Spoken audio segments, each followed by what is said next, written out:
Hello and Happy New Year. It's Tuesday, January 3rd, 2012. It's Harp Tuesday. And welcome to 2012.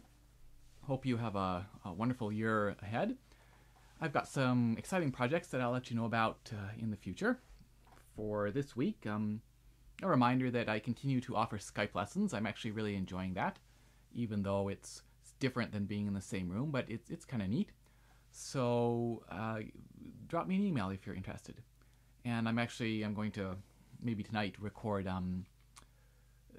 at the computer or something, just talking about how to set up Skype and set everything up so that you can take lessons online. And what else? I'd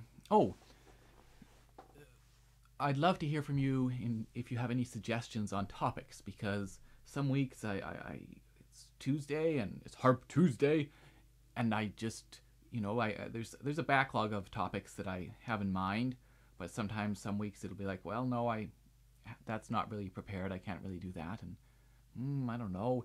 So, I'd love to hear if you have any suggestions on something you'd like to hear me talk about. Let me know. And this week is sort of an added bonus. I'm going to do, somebody requested another look at tying a string. I guess the first video, you can't quite see one part, so I'll do that as an extra bonus for New Year's. But the main part of this episode is going to be talking about transcribing music. So the difference between arranging and transcribing is arranging generally implies that you have a fair amount of freedom. Sort of artistic freedom, creative freedom, so that if you're taking something that was written for the orchestra, for example, and arranging it for two pianos, you're going to make choices as to maybe what voices are getting heard, where things are being placed. You're going to have to make a lot of choices. Whereas transcribing generally means that you are taking a piece that was written for one instrument, moving it to another instrument, but keeping it the same as much as possible, so that you're following, as much as the other instrument allows, exactly what's written.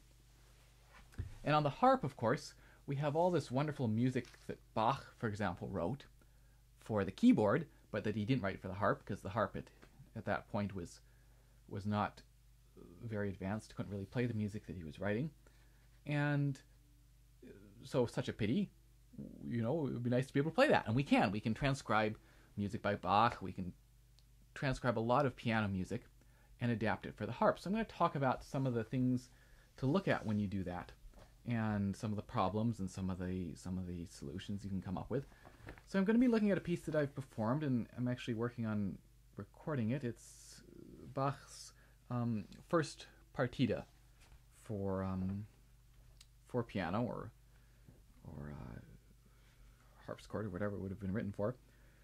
So this is the partita in B flat. You probably know the first movement.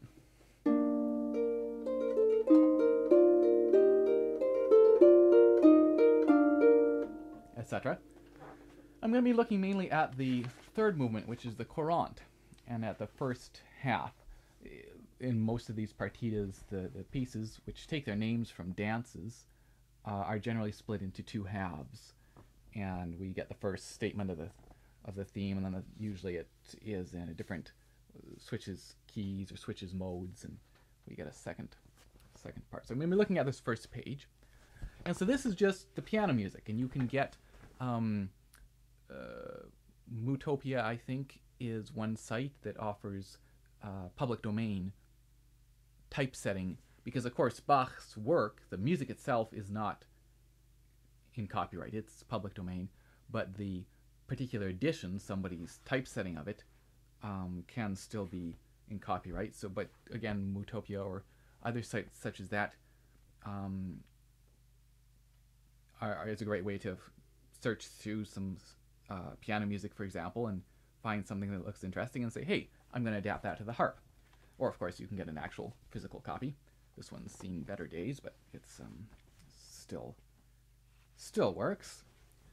So the first thing to do is to just sit down and slowly work your way through it and look and see what some of the challenges are. So this one, we start with this rollicking little...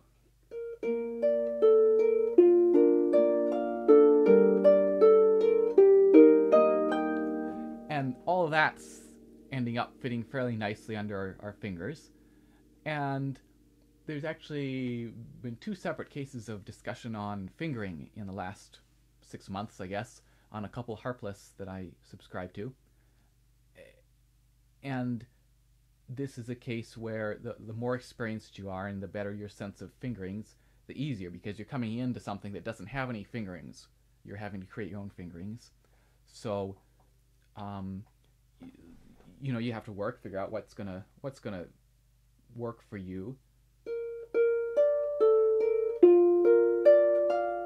As I say, this first little section is fairly straightforward. We don't have too much to worry about.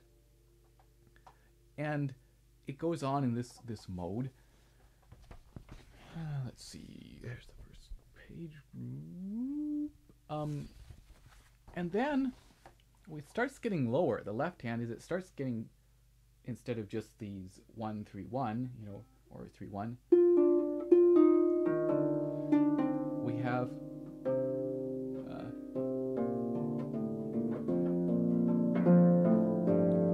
and there is our first instance of a case where on the piano, on the keyboard, something like that, low stuff like that, is going to be clean, it's going to be crisp, it's going to be fine, it's going to be great. On the harp, it's going to be muddy, it's going to be buzzy, and it's just the sound, because the strings keep ringing and ringing until they get muffled, it's not going to be very clean. We can of course try playing it, I guess you can't see, but just imagine playing closer to the sounding board. You know, that's tolerable. But definitely one thing to consider is moving it up an octave. And I mean, I'm someone who would prefer, when I'm looking at, say, this Bach, to keep it as much as possible to just what he wrote. But at the same time, moving it up an octave, I think, is a fairly mild form of changing what he wrote, and I think it's just going to be much more effective on our instrument. So that's what I've done. And of course, the right hand's going on over that. Let's get in there somewhere.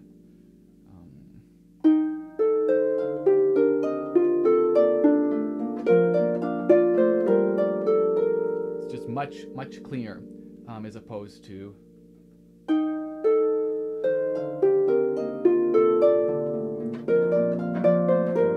you can't even really hear what the left hand's doing at that point. So that's one thing to keep in mind, is can we switch octaves to make it more effective? Of course, then you have to create your own pedalings as well, and sometimes it'll be fairly straightforward. So this first little bit that we encounter has an E natural, B natural, and then we switch our B flat, and then back to natural, and this E natural sticks around for a little bit, and there's nothing too complicated there.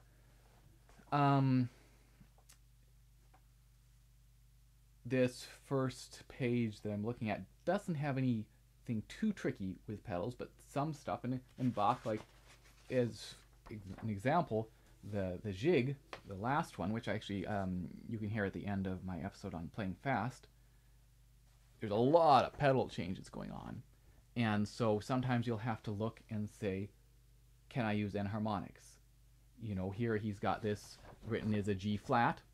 Would it be, actually more efficient to play that as an F sharp? and vice versa. So that always try to always be thinking enharmonically, because oftentimes Bach can get quite chromatic, and it can look, oh, this looks kind of gnarly. And if you think chromatically, sometimes you'll be able to say, oh, actually, if I just play that E natural as an F flat, then everything works, or you know, something along those lines. Then let's see what else we got. So some of the changes I've made then here on the first bit is I keep at various times moving the left hand up. And then there's, for example, we have this passage on the left hand.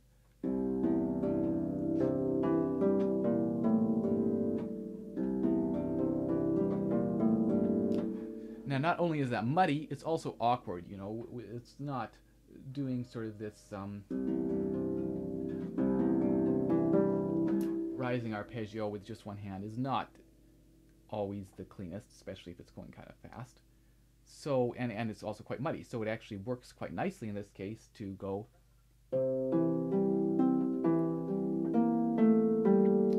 So in that case, I have taken the first 4 notes are up an octave, and then these last 3 notes in that bar are up an octave. So again, it's just kind of playing around with that and seeing, oh, that's kind of awkward. Let's see if there's something that can make it a little bit easier, such as that. And we go along. So again, in this, it's mainly moving that left hand, and then eventually I made the decision to take the last bunch of bars up an octave in both hands. So starting here. I played it for a while as written, so here you can hear we got this nice little thing going along.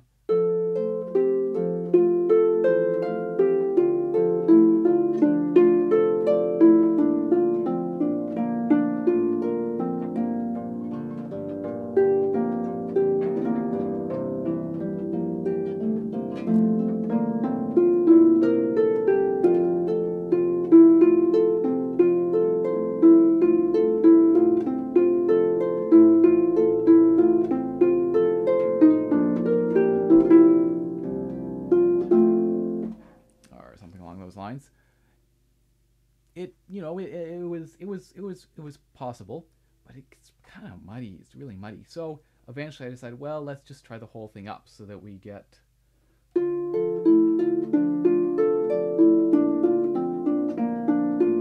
up.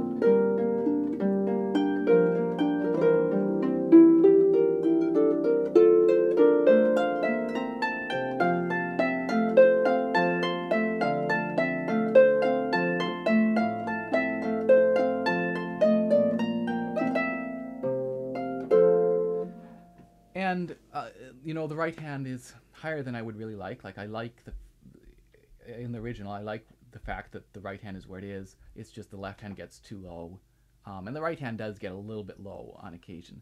So I've chosen to go with that up an octave. And in that, there's also a section where it's a kind of a tricky fingering right here. And this illustrates a couple points. First of all, always be aware that the right hand can play left hand notes and left hand can play right hand notes. So this starts with, let's see, we're up an octave. So the left hand is written is,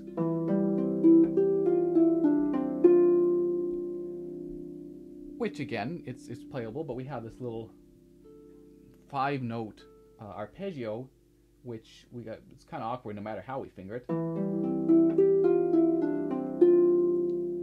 So I've ended up taking that 5th note in the right hand, because it's not doing anything, and then that leads us right into the next right hand note. So we get, and now together.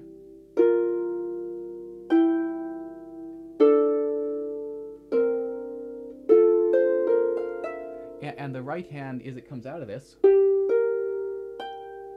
you could do 2-1, and then we got this little section, which again is a case of the more you play, the more fingerings you're aware of. oftentimes this 4-2-3, that solution will be something that pops to mind. And I think it's a fairly I like that. I like that better than, say, going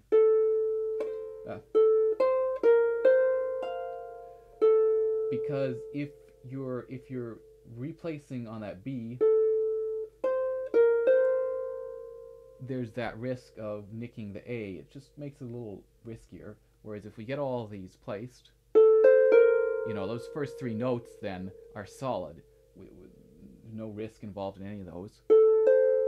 And then we're just replacing that 2, which is just played C, back on the C. And the only thing kind of tricky about this whole thing is that right before that we have a 3-2. What is it?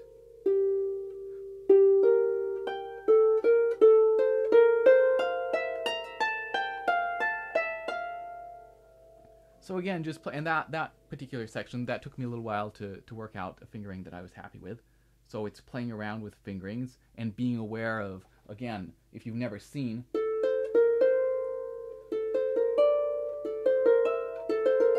that 4-2-3 placing out of sequence, you're not going to maybe think of that. And for example, in the second half, there are some stretches where we have, again, this 5-note arpeggio going up. And one way you can figure that is playing 2-2, so that you place all these 4 and then play 2 and 2 again.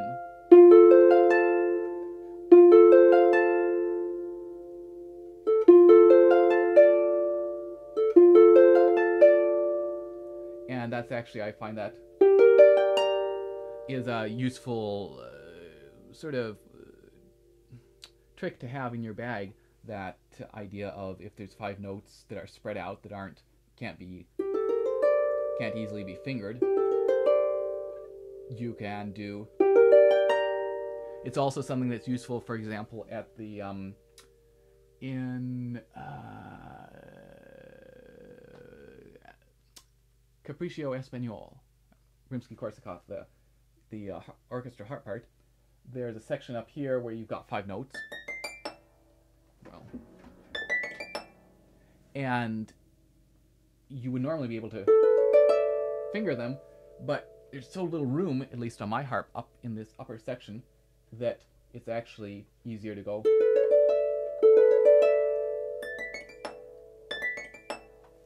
So again, these little tricks that can help make things possible.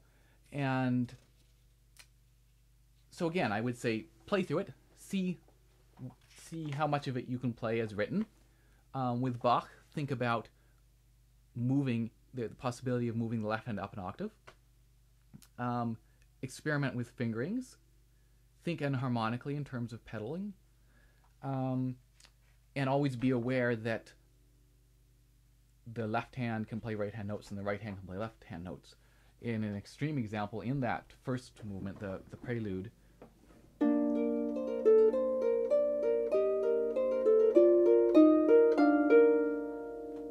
the left hand gets this little pattern, and I end up playing it in the right hand instead. It's kind of weird when you're reading it, because you're reading the right hand's on the lower clef, or the lower line, but it actually works out fairly nicely.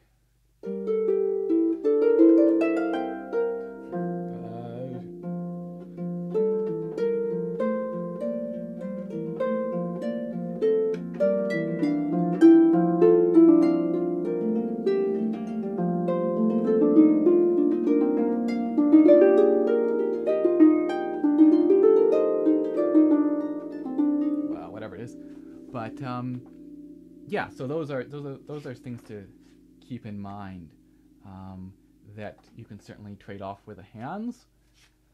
And I think that's all I wanted to say. So I would definitely encourage you to, if there's a piece of music that you like that's written for the piano, see if you can get a copy of the music and see what you can do in terms of transcribing it for the harp. So I will see you again in 2 weeks' time. Cheers.